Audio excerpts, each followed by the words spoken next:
جہاں پر عقل مند کو ہونا چاہیے تھا وہاں نادان آ بیٹھا ہے، اور جہاں نادان کو بیٹھنا چاہیے تھا وہاں عقل مند جا بیٹھا۔ آج عقل مند کہاں ہے اور نادان کہاں ہے؟ نادان میدان میں حاضر ہے اور نادانی کرتا ہے، نیوز بناتا ہے، میڈیا اس نیوز کو نشر کرتا ہے۔ عقل مند اپنے ڈرائنگ روم میں ٹی وی پہ بیٹھ کے نادانوں کی خبروں کا مشاہدہ کر رہا تھا۔ عقل مند اپنے گھروں کے اندر بیٹھا ہوا ہے۔ اس عقل مند کو جگہ بدلنی پڑے گی۔ یہ عقل مند اپنے بلوں سے نکلے باہر، ان ڈرائنگ روموں سے نکلے باہر، ان حجروں جوہوں سے نکلے باہر، اور نکل کر میدان میں آئے، میدان میں آ کر اپنے حضور کا ثبوت دے، پھر میڈیا یہ خبر نشر کرے اور نادان ٹی وی میں بیٹھ کر عقل مندوں کی نیوز سنے، شاید اس نادان کے پلے بھی کوئی چیز پڑ جائے۔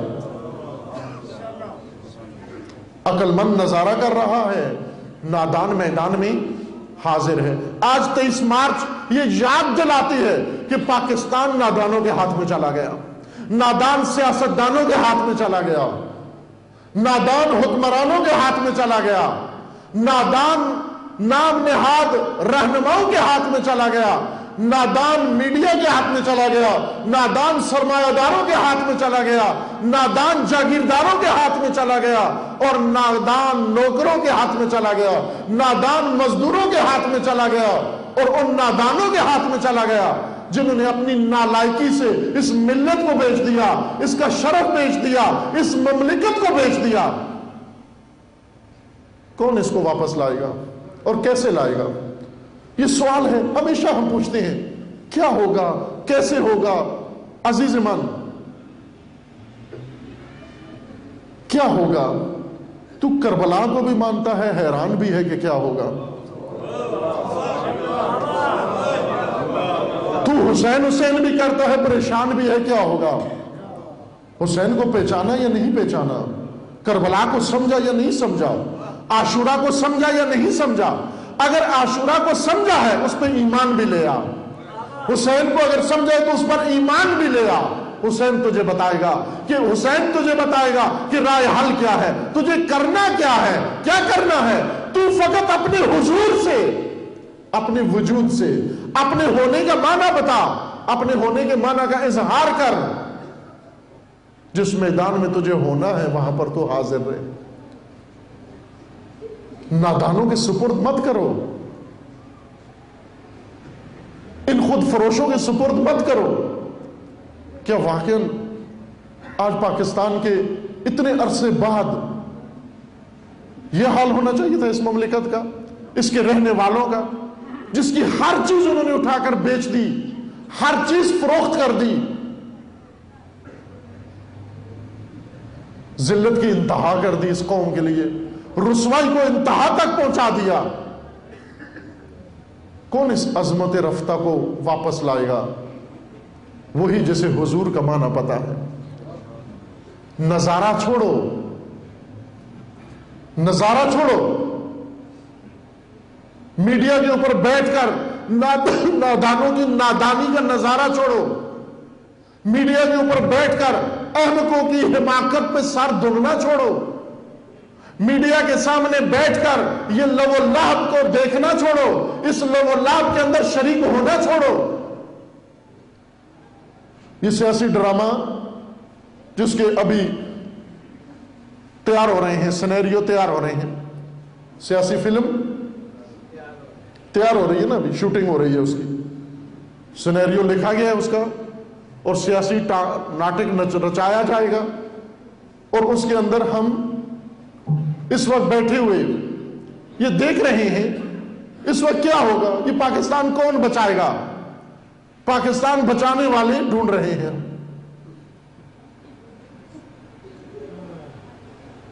ان نادانوں میں سے کسی کو ڈھونڈ رہے ہیں، یہ پاکستان بچائے گا۔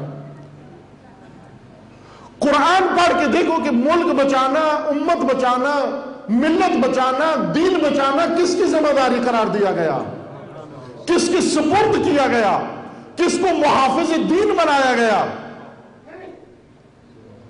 وہی جو نظارہ کر رہے ہیں وہ در حقیقت محافظ دین بنائے گئے تھے۔ آج جو طاغوتوں کی طرف دیکھ رہے ہیں یہ در حقیقت محافظ دین بنائے گئے تھے. کس طرح یہ کام ہوگا؟ اپنے حضور سے. بعض اوقات ہمیں قدر نہیں ہوتی، اپنے کام کی قدر نہیں، اپنے وجود کی قدر نہیں، اپنے ہونے کی قدر نہیں، اپنے قدر ناشناس ہیں ہم. پاکستان میں شیعہ کو اپنی قدر نہیں ہے. جس شیعہ کو اپنی قدر نہیں ہے وہ کس طرح سے اپنے امام کا قدر شناس ہوگا؟ وہ کس طرح تشیع کا قدر شناس ہوگا؟ وہ کس طرح اللہ کا قدر شناس ہوگا؟ اپنی قدر جانو. آپ کے حضور سے، آپ کے ظہور سے، آپ کے اظہار وجود سے وہ کچھ ہو جائے گا جو آپ نادانوں سے توقع رکھتے ہیں. یہ سب آپ کے حضور پر موقوف ہے. عزیز من، اس عزاداری کے اندر بہت کچھ پنہان ہے جو ابھی ظاہر نہیں ہوا، جو ابھی واضح نہیں ہوا، جو ابھی روشن نہیں ہوا.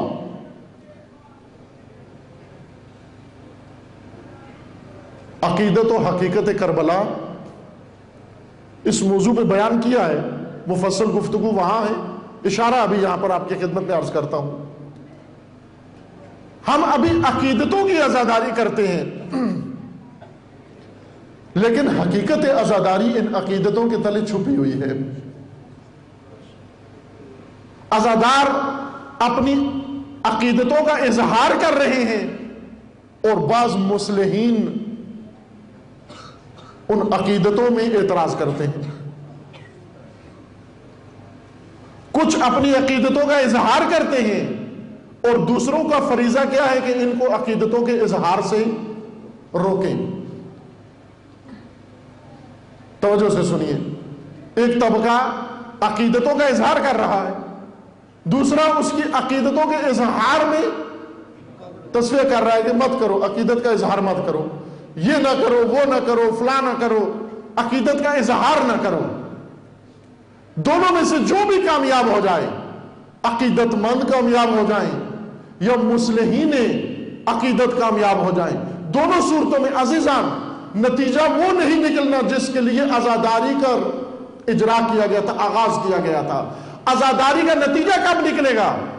نہ عقیدتوں کو زیادہ پھیلانے سے، نہ عقیدتوں کو روکنے سے، بلکہ عزاداری کا نتیجہ اس وقت نکلے گا جب ان عقیدتوں کی تہ منی چھپی ہوئی حقیقت سامنے آ جائے گی.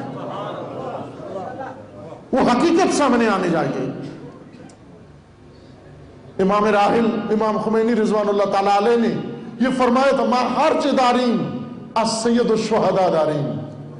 ہمارے پاس جو کچھ ہے اس عزاداری سے حاصل کیا ہے، اس عزاداری کا نتیجہ ہے. امام کو معلوم تھا انہی عقیدتوں کے نیچے ایک بہت بڑی حقیقت موجود ہے، ان عقیدتوں کے پیچھے ایک بہت بڑی حقیقت پنہان ہے. کوئی صاحب بصیرت چاہیے جو عقیدتوں کے پیچھے چھپی حقیقت کو پہچان لے اور ان عقیدتوں کے جذباتی ریلے کے اندر اس حقیقت کے سورج کو طلوع کرے اور ان عقیدت مندوں کو پتہ چل جائے، وہ حقیقت پسند بھی بن جائیں اور جیسے اپنی عقیدتوں کا اظہار کرتے ہیں اس حقیقت کی طرف بھی توجہ کر لیں. اگر ایک عزاداری ایسی ہو جائے کہ جس میں عقیدتوں کے ان جذبوں کے اندر حقیقت کے جلوے بھی نونما ہو جائیں، جب عقیدت کے جذبوں کے اندر حقیقت کے جلوے رونما ہو جائیں گے، یقین جان لو پاکستان کی تقدیر بدل جائے گی. ایران کی تقدیر بدلی کب بدلی؟ 1400 سال سے عقیدتوں کے جذبوں کا اظہار ہوتا رہا لیکن حقیقت کے جلوے چھپے رہے. ایک خمینی نے آ کر حقیقت کے جلوے بھی عقیدتوں میں شامل کر دیے. انہی عقیدت مندوں نے یزید وقت کا تخت سرنگون کر دیا اور حکومت اللہ و حکومت ولایت و حکومت الہی کا پرچم لہرا دیا. کیا پاکستان اس کے پڑوس میں وہی ملک نہیں ہے؟ فقط چاہیے کیا؟ ان عقیدتوں کے جذبوں کے اندر حقیقت کے جلووں کی طرف توجہ ضروری ہے. عزیز مان زندہ ہے خمینی، زندہ ہے خمینی، زندہ ہے، افکار خمینی زندہ ہے، کردار خمینی زندہ ہے، اعتماد کی شکل میں زندہ ہے، زندہ ہے خمینی زندہ ہے، زندہ ہے خمینی زندہ ہے۔ یہی تو حضور ہے۔ یہ عقیدتوں کے جذبے اگر ٹھنڈے پڑ گئے پھر کبھی حقیقت کا جلوہ رونما نہیں ہوگا، کبھی حقیقت جلوگر نہیں ہوگی۔ عقیدتوں کے چراغ بجھانے سے کبھی اصلاح نہیں ہوتی، عقیدتوں کے پیچھے چھپی ہوئی حقیقت کو برملا کرنے سے عقیدتیں بھی رنگ لاتی ہیں، حقیقتیں بھی جلوہ دکھاتی ہیں۔ آپ کو معلوم ہے اس عزاداری کے پیچھے کتنی بڑی حقیقت چھپی ہوئی ہے، کتنی بڑی حقیقت پہ نہان ہے۔ وہ حقیقت حضور ملت ہے، وہ حقیقت حضور امت ہے، وہ حقیقت تحقق وعدہ خدا ہے۔ اللہ نے اپنے وعدے پورے کرنے ہیں، اسی حضور کے ذریعے سے پورے کرنے ہیں۔ یہ رسمیں نہیں ہیں، یہ مقابلے میں نہیں ہیں۔ بعض اوقات عزادار و بانیان عزا تقدس عزاداری کو پائمال کر دیتے ہیں۔ کب؟ جب مقابلے میں عزاداریاں رکھتے ہیں، جب ان کا فقط ہدف یہ ہوتا ہے کہ میری عزاداری میں رش زیادہ ہو جائے، میری عزاداری میں شرکت زیادہ ہو جائے، میری عزاداری کا چرچا زیادہ ہو جائے، میری عزاداری کی شہرت زیادہ ہو جائے۔ در حقیقت وہ اس حقیقت کے اوپر ایک اور پردہ ڈال دیتا ہے۔ یہ حضور امت ہے، یہ حضور امت برقرار رہے، یہ حضور نتیجہ دے گا۔ جب وہ نسل آ جائے گی، جب وہ قوم پیدا ہو جائے گی جس کا وعدہ اللہ نے دیا ہے، یا ایھا الذین آمنو، اے وہ لوگوں جو ایمان لائے ہو، اگر تم دین سے مڑ گئے، لو یرتد عن دینکم، اگر تم نے دین چھوڑ دیا، میدان دین ترک کر دیا، سوف یأتی اللہ بقوم یحبہم ویحبونہ، خدا تمہارے بجائے وہ نسل پیدا کرے گا جو اللہ کے عاشق ہیں، اللہ ان کا مشتاق ہے، جو خدا کو چاہتے ہیں خدا ان کو چاہتا ہے، جن کا اللہ کے ساتھ تاجرانہ رابطہ نہیں عاشقانہ رابطہ ہے، جو صرف اللہ سے حاجتیں ہی طلب نہیں کرتے بلکہ اللہ سے وصال بھی طلب کرتے ہیں، جو خدا سے خدا بھی مانگتے ہیں، جن کی آرزو اللہ کی نعمت کے بجائے اللہ کی ذات ہے۔ میں ایسے عاشق پیدا کروں گا، وہ اپنے حضور سے یہ تقدیر بدل دیں گے۔ عزاداری، ابھی دیکھیں آپ انقلاب کے نعرے چاروں طرف سے سنتے ہیں، آپ انقلاب لا رہے ہیں، جرم کر کے ملک سے بھاگ جاتے ہیں، پیچھے 100 FIR کٹ جاتی ہے، فراری باہر بیٹھ کر پھر کیا کہتے ہیں، ہم خمینی بن کر واپس آئیں گے، ہم خمینی بن کر واپس آئیں گے۔ کوئی ادھر اس کو جنون سر آتا ہے، وہ کہتے ہیں میں خمینی بن کر اس ملک میں انقلاب کروں گا۔ تو نے ابھی خمینی کو نہیں پہچانا، وہ خمینی کو نہیں پہچانا، خمینی کس حقیقت کا نام ہے۔ چونکہ تو خمینی بننے سے پہلے تجھے کربلا جانا پڑے گا، خمینی بننے سے پہلے تجھے عاشورہ جانا پڑے گا، خمینی بننے سے پہلے تجھے کربلا برپا کرنی پڑے گی، خمینی بننے سے پہلے تجھے پرچم عاشورہ ہاتھ میں لینا پڑے گا، خمینی بننے سے پہلے تجھے یزیدیت سے ٹکرانا پڑے گا، خمینی بننے سے پہلے تجھے فقط 72 تن کے ساتھ میدان میں آنا پڑے گا، خمینی بننے سے پہلے تجھے جلا وطنی کاٹنی پڑے گی، تجھے جیلیں کاٹنی پڑے گی، تجھے سختیاں کاٹنی پڑے گی۔ تو سمجھتا ہے ہر وہ جو بیرونی ملک سے ملک کے اندر آ جائے وہ خمینی ہو جاتا ہے۔ ایک بارڈر کراس کرنے سے خمینی نہیں بنتا۔ خمینی سے پوچھو یہ انقلاب کیسے آیا؟ فرمایا ما ہرچ داری ما سید الشہداء داری، جو کچھ بھی سید الشہداء سے لیا ہے، اس عزاداری سے لیا ہے۔ لیکن کون سی عزاداری؟ وہ عزاداری جو حضور کا نام ہے۔ عزیز من، اگر امت حاضر نہ ہو بہت ناگوار اتفاق رونما ہوتے ہیں۔ آج پاکستان کی یہ حالت ان 18 کروڑ کی غیبت کی وجہ سے ہے۔ پاکستان میں 1800 فاسد کرپٹ حکمران و سیاستدان حاضر ہیں، 18 کروڑ امت غیر حاضر ہے۔ 1800 حاضر ہیں، 18 کروڑ غیر حاضر ہیں۔ اس کی تقدیر کب بدلے گی؟ جب 18 کروڑ حاضر ہو جائیں گے اور ان کے قدموں تلے یہ 1800 دب کے مسل جائیں گے، پائمال ہو جائیں گے۔ لیکن جب تک 18 کروڑ ان 1800 فاسد لوگوں کی طرف نگاہیں اٹھا کے دیکھ رہے ہیں، اس سے زیادہ ذلت ہوگی، اس سے زیادہ مصیبت و بدبختی ہوگی۔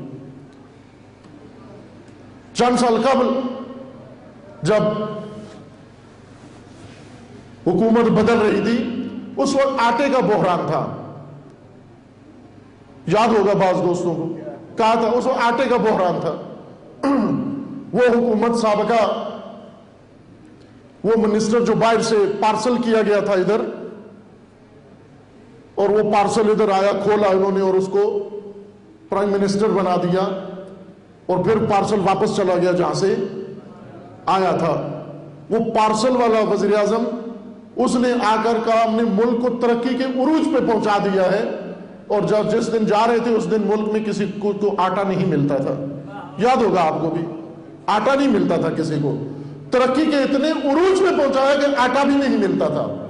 اس وقت کچھ لوگ میدان میں آئے روٹی کپڑا اور مکان لے کر کہ آٹا بھی لائیں گے بلکہ پکی ہوئی روٹی لے کر آئیں گے۔ وہاں عرض کیا تھا عزیز من، آٹا تو گیا، نمک پکڑ کے رکھ، یہ جو آ رہے ہیں تیرے ہاتھ سے نمک بھی لے کر چلے جائیں گے، یہ نمک بھی لے کر چلے جائیں گے۔ اس وقت اگر 8 گھنٹے لوڈ شیڈنگ ہوتی تھی، ابھی 18 گھنٹے لوڈ شیڈنگ ہوتی ہے، 18 گھنٹے لوڈ شیڈنگ ہوتی ہے۔ اب جن کی طرف نگاہیں اٹھی ہوئی ہیں، اب جن کی طرف نگاہیں اٹھی ہوئی ہیں، یہ کھمبے بھی اکھاڑ کے لے جائیں گے، چونکہ یہ بھی پارسل کیے گئے ہیں، سب پارسل کیے گئے ہیں۔ اور ہم خوش ہوتے ہیں جب پارسل ہمارے نام آیا ہے، ملت پاکستان کے نام پارسل آیا ہے۔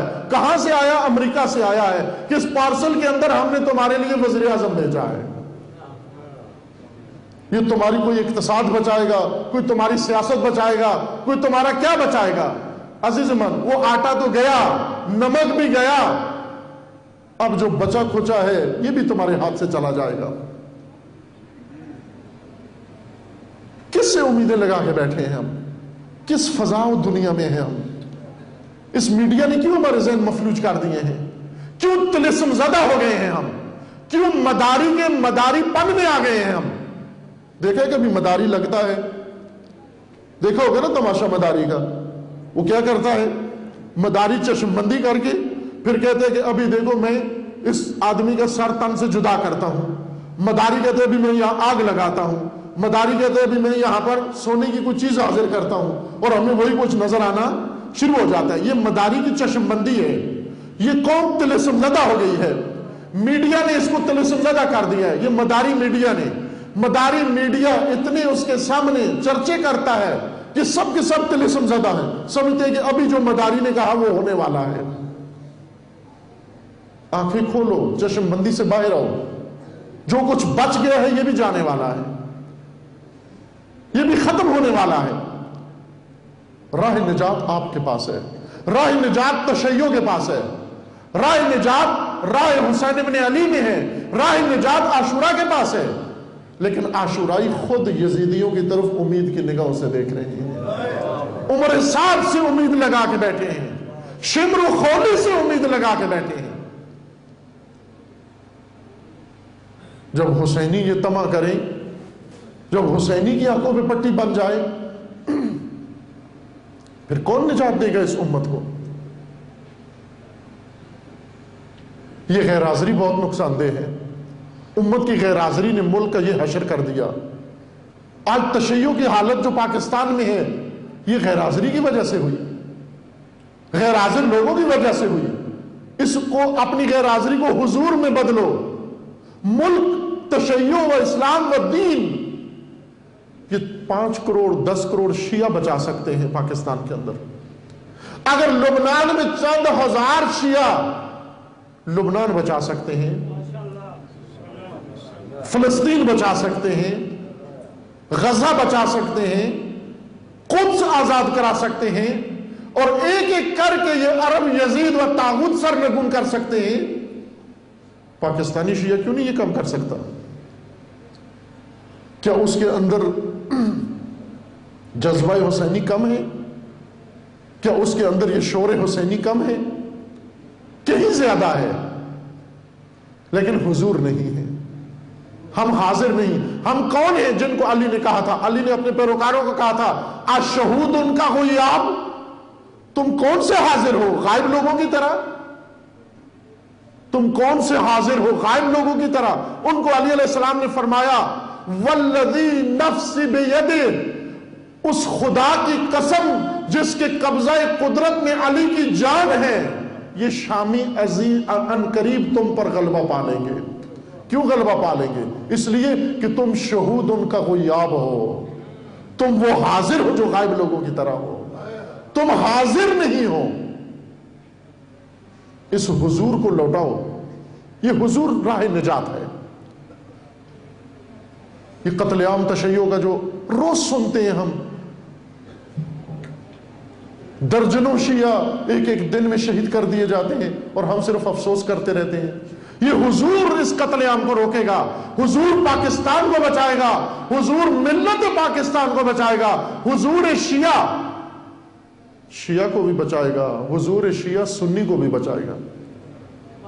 لبنان میں شیعہ کا حضور صرف شیعہ کے لیے نہیں، سنی بھی اس شیعہ کے حضور سے محفوظ ہے، مسیحی بھی شیعہ کے حضور سے محفوظ ہے۔ تشیع کربلا کا راستہ، کربلا نام ہی حضور کا ہے۔ اگر حاضر نہیں ہو تو کوفہ ہے۔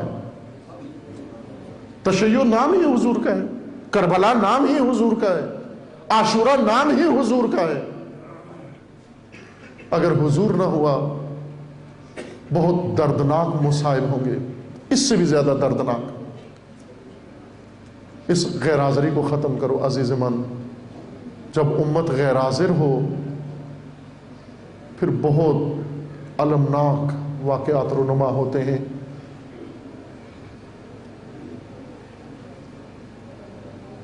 اولاد فاطمہ اتنی مظلوم ہے،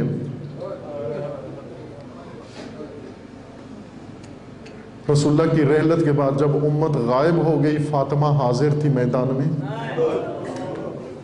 تنہا حاضر تھی، اکیلی حاضر تھی۔ زخمی ہو گئی بی بی، یہ نہیں کہا مجھے اٹھا کے اندر چارپائی پہ ڈال دو، زخمی بدن کے ساتھ بھی علی کا دامن تھامے رکھا۔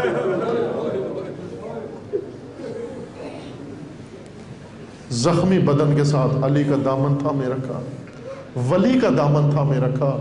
عزیز من، زہرا سے سیکھو، زہرا کی تأسی کرو، زہرا کی اقتداء کرو۔ اگر تم پر مصائب ٹوٹ بھی جائیں، ولی کا دامن ہاتھ سے نہ چھوڑو کبھی۔ یہ لاشیں جب اٹھاتے ہو، ولی کا دامن ہاتھ سے مت چھوڑو، یہ سیرت زہرا ہے۔ اور جب امت غیر حاضر ہو، علی مظلوم ہو جاتے ہیں۔ جب امت غیر حاضر ہو، زہرا زخمی ہو جاتی ہیں، شہید ہو جاتی ہیں۔ اور جب امت غیر حاضر ہو، امام حسن مجتبیٰ، مظلوم ترین امام، تنہا ترین امام، تنہا ترین مولا، ان مصائب میں گر جاتے ہیں، دردناک مصائب کے اندر۔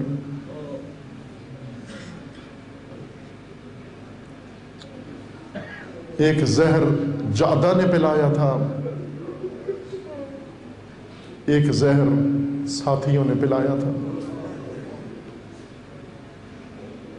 جعدہ کے زہر سے امام حسن کا جگر کٹ گیا، ساتھیوں کے زہر سے امام کا دل ٹکڑے ٹکڑے ہو گئے۔ جعدہ کے زہر نے فقط امام حسن کا جگر کاٹا، امام حسن کے ساتھیوں کے زہر نے رسول اللہ کا جگر بھی کاٹ دیا، 12 اماموں کا جگر کاٹ دیا، حضرت مہدی کا جگر کاٹ دیا۔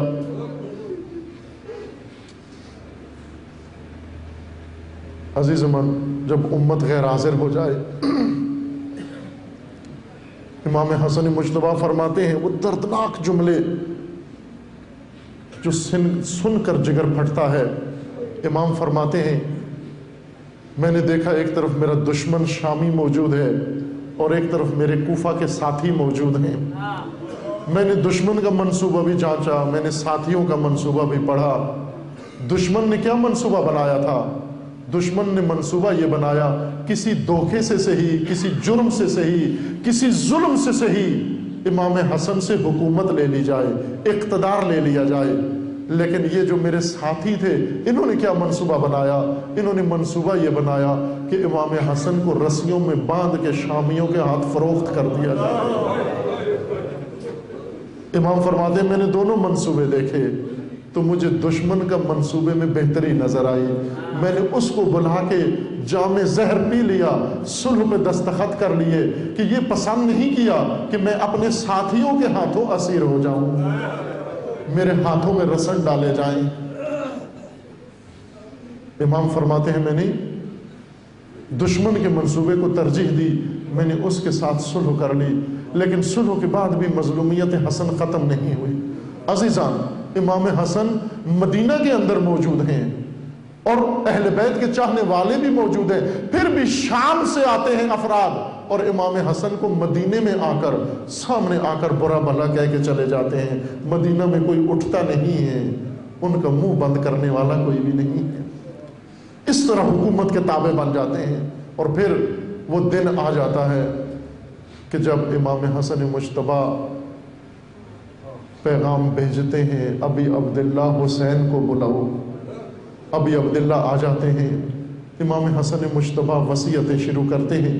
وصیتیں سن کر سید الشہداء فرماتے ہیں بھیا ان وصیتوں سے تو پتہ چلتا ہے کہ آپ اس دنیا سے جا رہے ہیں. یہ وصیتیں تو وہ کرتا ہے جو دنیا سے جا رہا ہو. امام مجتبیٰ فرماتے ہیں ہاں بھیا، ہاں حسین، یہ میرا آخری وقت آ پہنچا ہے. یہ دیکھ کر سید الشہداء نے جب تسلیاں دینا شروع کی، امام مجتبیٰ فرماتے ہیں اے حسین وہ تخت کے نیچے پڑا ہوا تشت ذرا لے کر آ. جب حسین علیہ السلام نے تشت نکالا تو دیکھتے ہی حسین کے آنسو جاری ہو جاتے ہیں. اس تشت میں کیا پڑا تھا عزادارو؟ اس میں حسن کے جگر کے ٹکڑے پڑے تھے جو زہر نے کاٹ دیے تھے. ابھی عبداللہ نے جگر کے ٹکڑے دیکھے، رونا شروع کر دیا. حسین کو روتا دیکھ کر حسن مجتبیٰ نے کیا فرمایا؟ اے حسین تو مجھ میں روتا ہے، لا یوم کا یوم کا یوم ابا عبداللہ.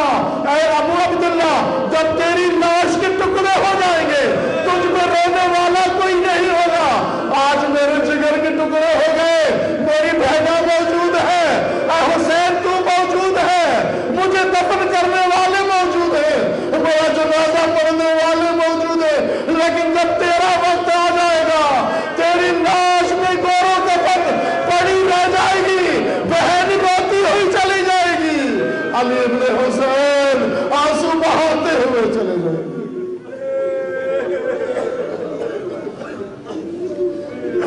نماز عشق میں خشوع ہو جائے، نماز عشق میں خشوع ہو جائے، مرثیہ شاہ کا شروع ہو جائے. دیکھنا ہے ہمیں یوسف زہرا کا جمال، آنکھ چھل کے آنکھ کا وضو ہو جائے. اللہم حق اسمک العظیم الاعظم الاعز الاجل الاکرم یا اللہ یا اللہ یا اللہ یا اللہ یا اللہ یا اللہ یا اللہ یا اللہ یا اللہ. پروردگارہ بحق محمد و آل محمد ہمارے اس قلیل سے ذکر کو قبول فرما. خدا بندہ مومنین کے اس اخلاص و خلوص کو شرف قبولیت عطا فرما. جو مومنین اس دنیا سے رحلت کر گئے انہیں جوار رحمت میں مقام نصیب فرما. جو مریض ہیں انہیں شفاء کاملہ نصیب فرما. جو ملتمس دعا ان کی دعاؤں کو مستجاب فرما. جو صاحب حاجات ہیں ان کی حاجات کو پورا فرما.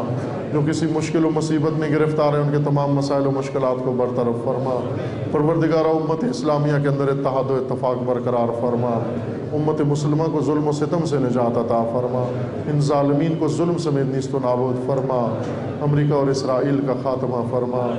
ان کے مہروں کو، ان کے عاملوں کو نیست و نابود فرما، تمام مظلوم ملتوں کو نجات عطا فرما، ملت مظلوم فلسطین کو رہائی عطا فرما، ملت مظلوم کشمیر کو نجات عطا فرما، ملت مظلوم بحرین کو نجات عطا فرما، آل خلیفہ کو نیست و نابود فرما، ان کے حامیوں سرپرستوں کو رسوا فرما، حزب اللہ کو کامیابی نصیب فرما، سید مقاومت سید حسن نصر اللہ کی حفاظت فرما، رہبر معظم انقلاب اسلامی کا سایہ دراز فرما، انقلاب اسلامی کو دشمنوں کے شر سے محفوظ فرما، انقلاب اسلامی کو انقلاب امام زمان سے متصل فرما، مملکت پاکستان کی حفاظت فرما، اس ملک کو دشمنوں کے شر سے محفوظ فرما، ملک کے اندر خیانت کرنے والوں کو رسوا فرما، ملک کے ساتھ ظلم و زیادتی کرنے والوں کو نیست و نابود فرما، ملک کے اندر ناامنی، دہشت گردی، فرقہ واریت، فتنہ و فساد اور نفاق پھیلانے والوں کو نیست و نابود فرما، ان کے حامیوں سرپرستوں کو رسوا فرما، پروردگارہ پیروان امیر المومنین عزاداران سید الشہداء جہاں کہیں بھی ہیں، بالخصوص سرزمین پاکستان میں، پروردگارہ ان کے عزت و مال و جان و ناموس کی حفاظت فرما، دشمنان اہل بیت و دشمنان تشیع اگر لائق اصلاح نہیں ہے انہیں نیست و نابود فرما، ملت تشیع کے اندر اتحاد و اتفاق برقرار فرما، پروردگارہ اپنے ولی حق ولی اللہ العظم عجل اللہ تعالی فرج و شریف کا جلد از جلد ظہور فرما، ہمیں حضرت کے اعوان و انصار میں سے ہونے کی توفیق عطا فرما، تمام مرحومین کے لیے، مومنین و مومنات کے لیے، بانیان مجلس، شرکاء مجلس، منتظمین مجلس، بالخصوص شہداء و بالاخص امام شہداء حضرت امام خمینی رضوان اللہ علیہ کے لیے سورہ فاتحہ نخعی نقل کرتے ہیں۔ اسی نہج البلاغہ میں یہ روایت موجود ہے کمیل کی کہ حضرت نے میرا ہاتھ تھاما، کیفیت بھی ذکر کی، میری انگلیوں میں حضرت نے اپنی انگلیاں ڈالی اور مجھے لے کر کوفہ سے باہر نخلستان میں لے گئے حضرت، اور وہاں جا کر فرمایا یا کمیل، سینے پہ ہاتھ مار کے ایک آہ بھر کے حضرت نے فرمایا یا کمیل اِنَّا ہَا ہُنَا لَعِلْمًا جَمَّا، اے کمیل اس سینے کے اندر معرفت و علم کا، عرفان و معرفت کا ایک ٹھانٹھے مارتا سمندر موجزن ہے، لو وجدت لہو حملا، اے کاش کوئی اس علم کو اٹھانے والا مل جاتا، کوئی حامل علم علی مل جاتا علی کو۔ یہ حسرت تھی امیر المومنین کی، اور ہرگز علی کو میسر نہیں آئے حاملین علم علی و حاملین امامت علی و حاملین نظام علی۔ کل آپ کی خدمت میں ایک موضوع متعارف کروایا تھا، اسلام دین غالب، تشیع مکتب غالب، اور درخواست کی تھی کہ اگر فرصت ہو اس موضوع کو سماعت فرمائیں۔ اب یہی مناسبت بنی قول امیر المومنین لو وجدت لہو حملا، ایک اور موضوع بھی ذہن میں آ گیا، وہ بھی آپ کی خدمت میں متعارف کرا دیں کہ اگر فرصت ہو اسے بھی سنیں، جو اسی سال کے عشرہ اول میں توفیق نصیب ہوئی، حاملان دین و حامیان دین، کہ دین کو کیا چاہیے، حامی چاہیے یا حامل چاہیے، ائمہ کو کیا چاہیے ہے، وہ چوتھا رکن ایمان جہاد ہے۔ پھر ہر 4 ارکان کے 4 شعبے بیان کیے، اور پہلے صبر کے 4 شعبے بیان کیے۔ صبر کے 4 شعبوں کے بعد ہر ایک کی تاثیر بتائی کہ اس شعبے کی تاثیر کیا ہے۔ یہ نورانی حکمتیں اور یہ عرشی و الہی خطبے جو صدیوں سے نہج البلاغہ میں اوراق کی زینت ہیں اور جلدوں کے اندر محبوس کتاب خانوں اور الماریوں کی زینت، یہ خطبے اپنے ہمراہ بڑی دردناک داستان بھی رکھتے ہیں، اور وہ داستان درد آور یہ ہے کہ جس ہستی کی زبان سے یہ خطبے بیان ہو رہے تھے، جس دل سے یہ خطبے نکل رہے تھے، جن احساسات کی ترجمانی یہ خطبے کر رہے تھے، اس کے متناسب سامعین ان خطبوں کو ہرگز میسر نہیں آئے۔ نہ اس وقت جب امیر المومنین اپنے علم الہی کا اظہار کرتے تھے اور لوگوں سے پوچھتے تھے اور فرماتے تھے ارشاد، اور نہ بعد میں جب یہ خطبے حفاظ نے حفظ کیے اور کتاب نے ان کو قلم بند کیا اور مفسرین نے ان کی تشریح کی و تفسیر، ہرگز ان کو اپنے سامعین میسر نہیں آئے۔ یہ حسرت امیر المومنین کے دل میں تھی اپنی حیات مبارک میں، جس کا بارہا اظہار بھی فرمایا۔ کمیل ابن زیاد: اعوذ باللہ من الشیطان الرجیم، بسم اللہ الرحمن الرحیم،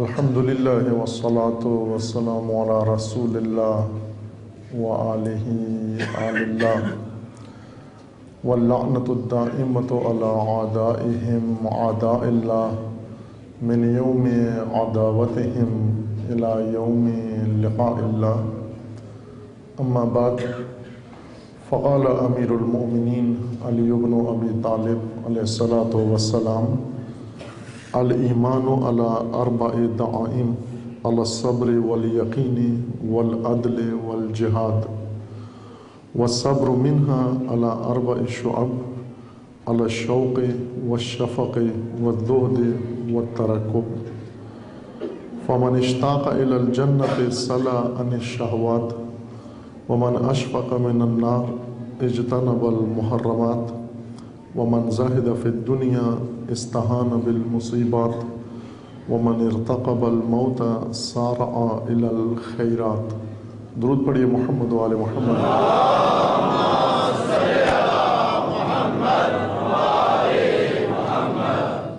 خداوند تبارک و تعالیٰ تمام مومنین کو اپنے حفظ و امان میں محفوظ فرمائے۔ تمام مومنین کی حفظ و سلامتی کے لیے صلوات پڑھیے محمد و آل محمد۔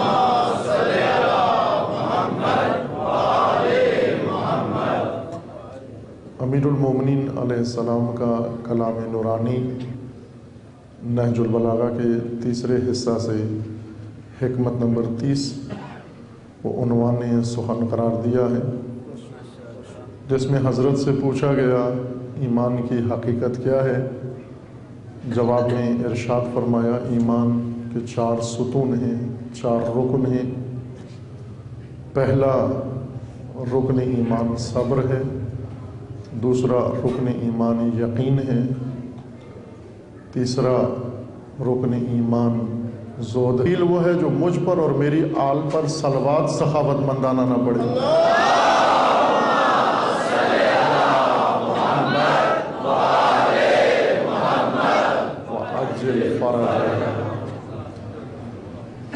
جب میدان غدیر میں نظام ولایت کا اعلان فرما رہے تھے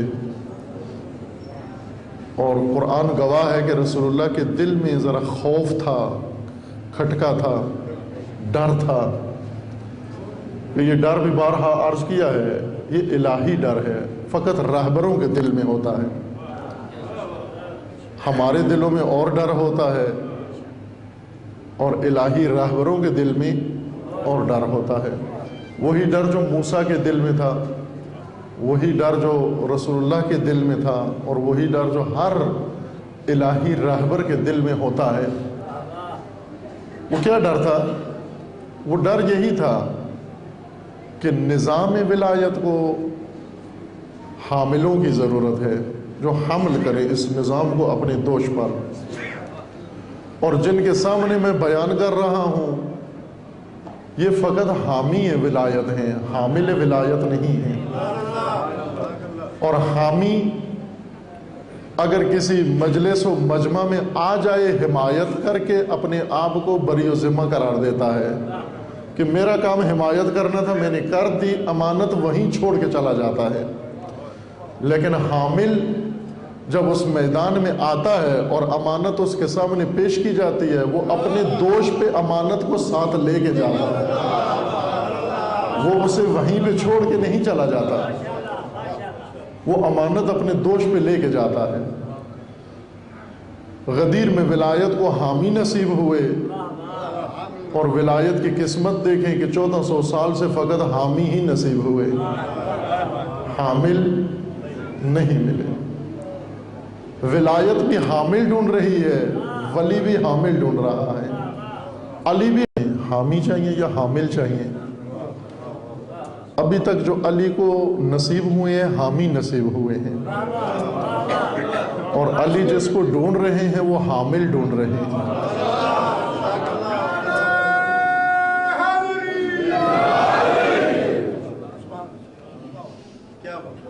جو ملے ہیں وہ چاہیے نہیں تھے، جو چاہیے تھے وہ ملتے نہیں ہیں۔ کچھ علی کے پیچھے گھوم رہے ہیں کہیں علی مل جائے، کچھ کے پیچھے علی ڈھونڈ رہے ہیں کہیں وہ مل جائے۔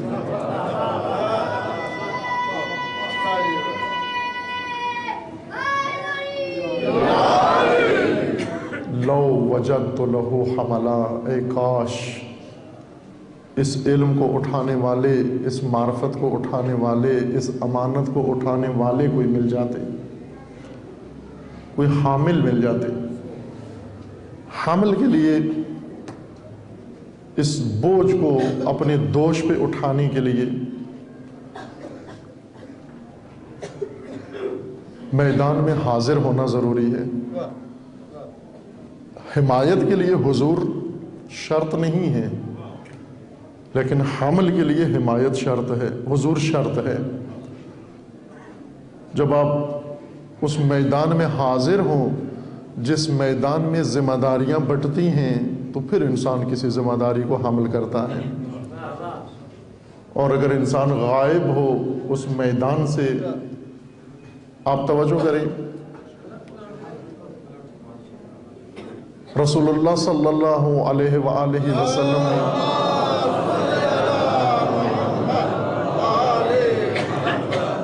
جب نظام ولایت کا، بلند آواز سے درود پڑھیے محمد والے محمد۔